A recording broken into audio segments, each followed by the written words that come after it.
The Orangemen are on the march, the growth of Protestant power. Hello, this is Paul Billington with another edition of the Bible in the News. Protestants have been in the news quite a bit recently, especially those of the D.U.P, that's the Democratic Unionist Party from Northern Ireland, otherwise known as Orangemen, because of the historic connection with William III of the House of Orange, Stadholder in Holland. The Protestant D.U.P have now concluded a deal with the Conservative government of Theresa May, which will give them a powerful political position in the UK. The background to this Protestant situation goes back to the time when Charles II of England plotted with Louis XIV of France to invade the Netherlands in order to destroy Calvinism, as Protestantism was then known, in all of Europe.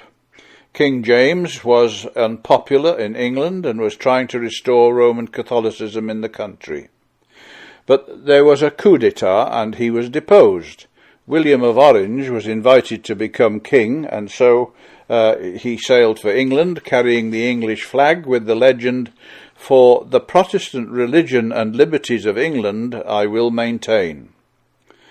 After landing successfully and without opposition, indeed after being jubilantly welcomed by the British, William marched on London and forced James to flee to France. The throne was declared vacant by abdication, and William was pronounced king of all Britain. The date was February of 1689. In April, the throne of Scotland was offered him, and opposition to William was quelled. Although Protestantism in Scotland is rarely heard of today, Orangemen have made their mark there also. Almost 50 years ago, when I was living in Scotland, this Protestantism was visible, with graffiti on the walls in Edinburgh reading, "No Popery Here." In 1968 we saw a march taking place which was reported as 10,000 Orangemen march to 90 bands. The report in the evening news, that was the Edinburgh newspaper, read, "A blaze of colour halted Edinburgh in its tracks today.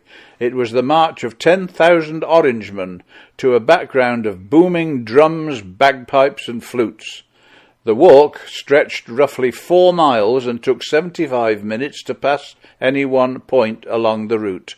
One wonders whether this Protestantism in Scotland could ever be revived."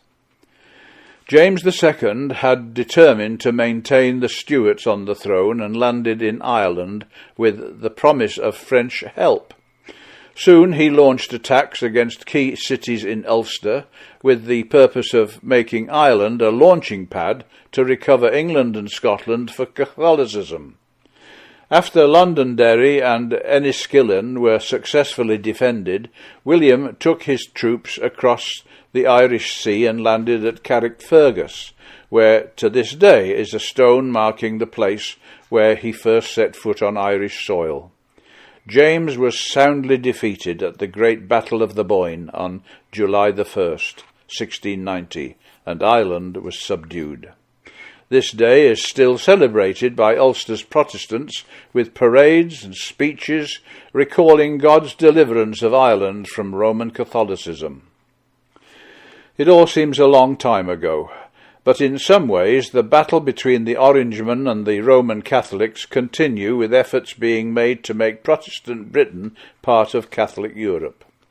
As may be seen in the July issue of the Bible magazine, pages 22 onward, the struggle is still intense, and although the battle today is largely political, the threat of violence is never far away. The present struggle is being fought through demographics. If current trends continue, Irish Catholics will soon outnumber Protestants in Northern Ireland. It is the same strategy as we see in Israel, with the Palestinians trying to increase their numbers through the birth rate. But in Northern Ireland, the numbers of Catholics are being increased through immigration from Europe, and especially from Catholic countries like Poland. In this case, it could well be the Protestant Orangemen who become militant. We see their political strength at present in their standing firm over their demands in the deal with Theresa May's Conservatives. The Protestants of Northern Ireland are no pushover.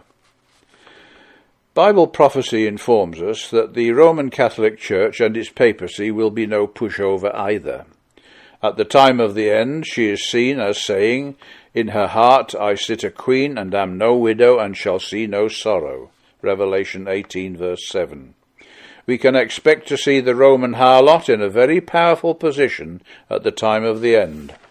In another prophecy, the great false church is depicted in a different form.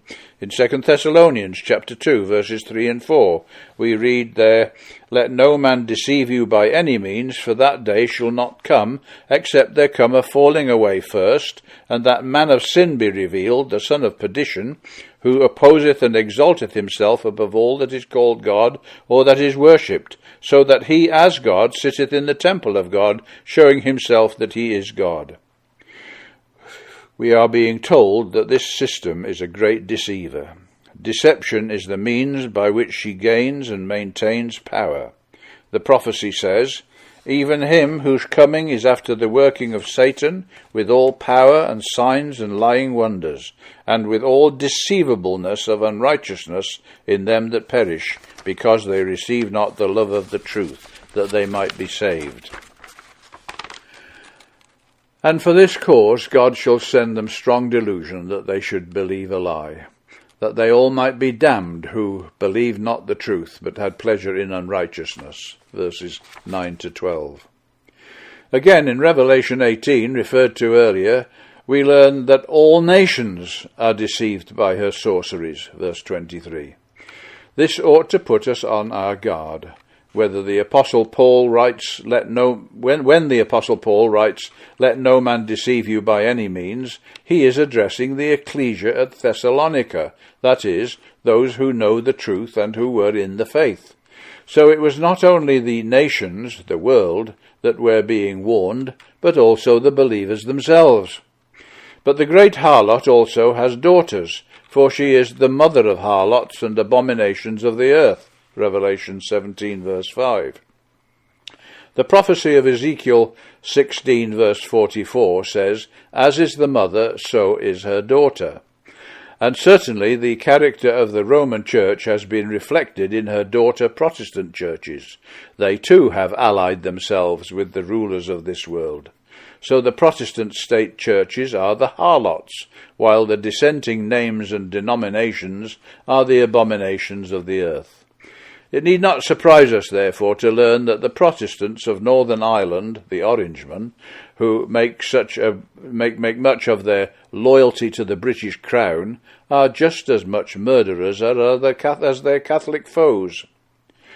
The Orange Protestants, then, are, and have been, witnesses standing against the Roman God, the papacy, and therefore answer to the witnesses who are left out or excommunicate from the Holy City, Revelation 11, verse 2. They are Protestants or protesters, but not saints, sanctified by the truth. In the purpose of God, they have a function to perform, and are an influence even in modern Britain, making a stand against Rome and against forms of immorality such as homosexual behavior. Their witness against evolution and defense of creationism, as well as their pro-Israel policy, arises from their biblical roots. But it falls far short of saving truth. It remains to be seen if, and just how, God may use this force in the future development of Britain. Join us again for another edition of Bible in the News next week, God willing.